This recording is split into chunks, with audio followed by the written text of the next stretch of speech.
In 2016, I received a letter from the Alabama Department of Human Resources Child Support Division.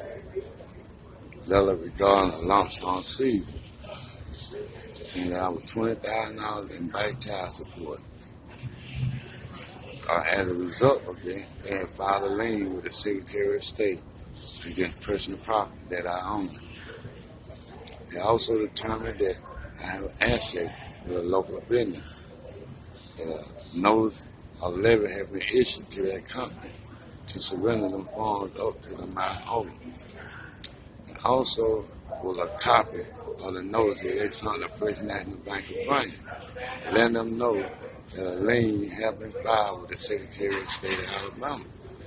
If they fail or refuse to pay this, the First National Bank of Brundidge will be liable to the state of Alabama.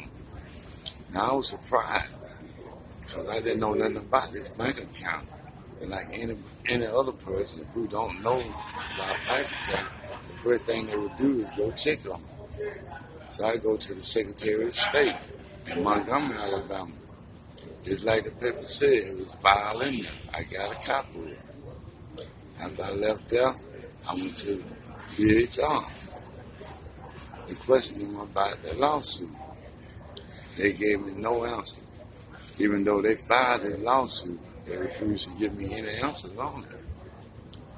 So I go to the First National Bank of Brundidge with the same letter that I had received from DHR notifying the First National Bank of Brundidge all that lien.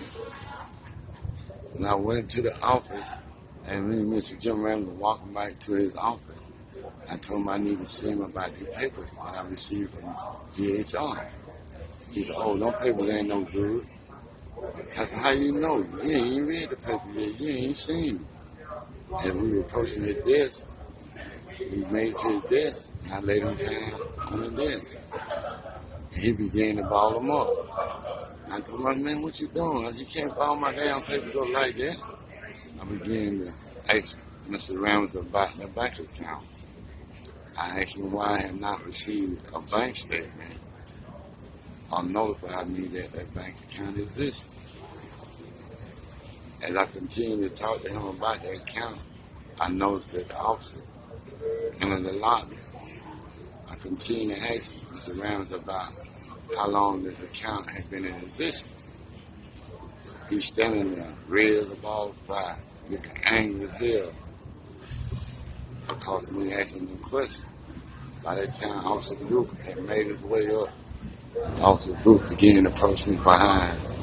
As I continued to talk to Mr. Ramage nodded his head. By that time, Officer Duke reached for my wrist and began to grab my wrist. I asked him what he was doing. I said, "I have a right to be here." By that time, Officer Duke had grabbed the cuff and put on my hand. Mr. Ramage gave me another look. Officer Duke threw his hand around my neck and snatched my arm up behind my back. As he began to choke me, and I fell to the floor, couldn't breathe. He twisted my arm so tight behind my back.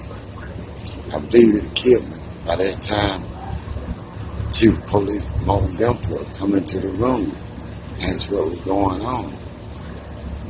I tried to tell him that I had documents to show that I have the right to be in here and talk to Mr. Ramage about my account. But none of them listened. Just noted that I had and a phone number on that. And anybody had any question about this account can call them. So now I'm being a black man in here with documents showing that I have a right to be in this bank.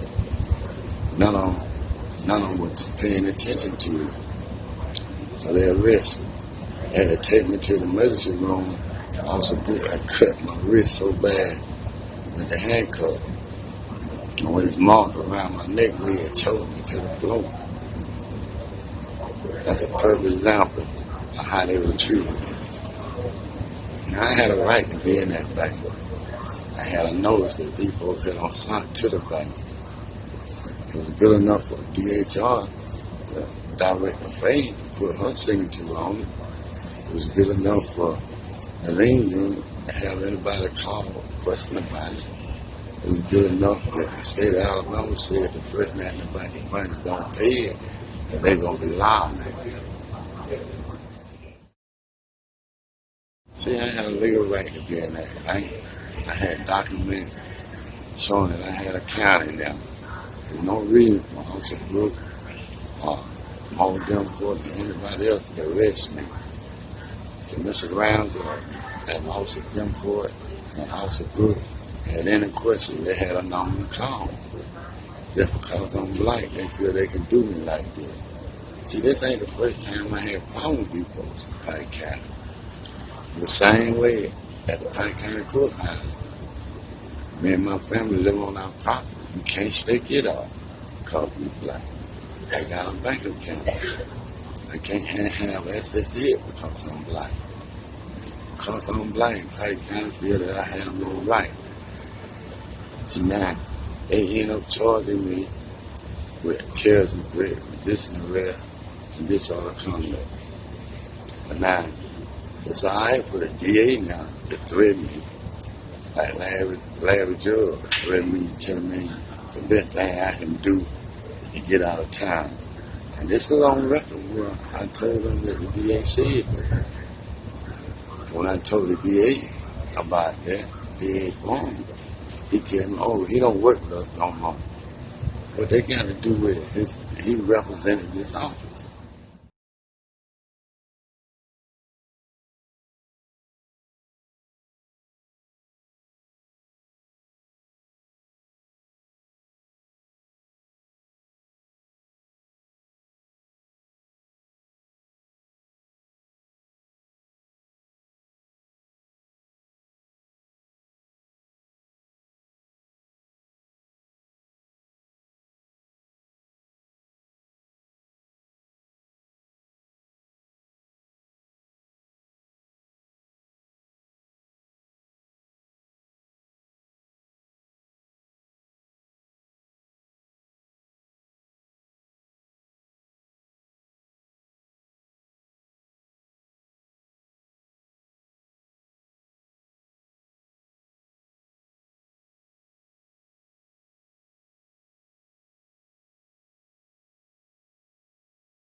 See, let me tell you a little bit about this.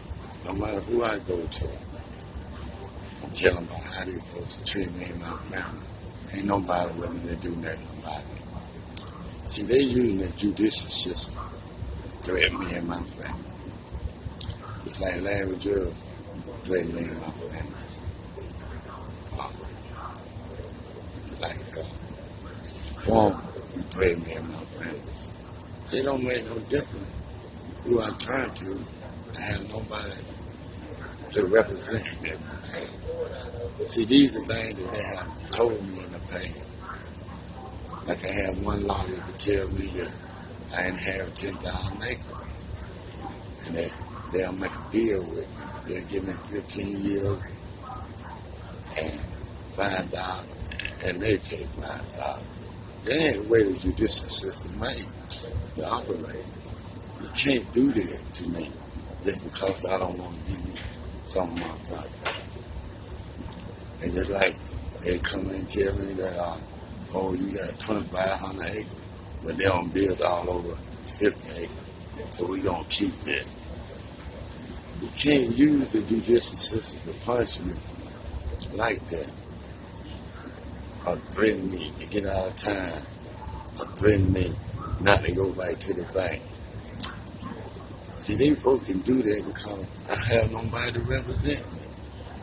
I have nobody like Equal Justice Mission, or Black Lives Matter, or Southern Public Law Center. See, I don't have nobody like that to represent me. All I have is justice that won't nobody give me. Me and my family need help. Can't just take the judicial system and use it for their own purpose. That's what Pike County saying. Even though all these folks have signed up on this document saying this my account, this banker had me arrested for one reason only. Because I had access to my bank. They don't want me to have access to my bank account. Does not matter. Me and my family deserve to have the right to whatever belongs to me and my family.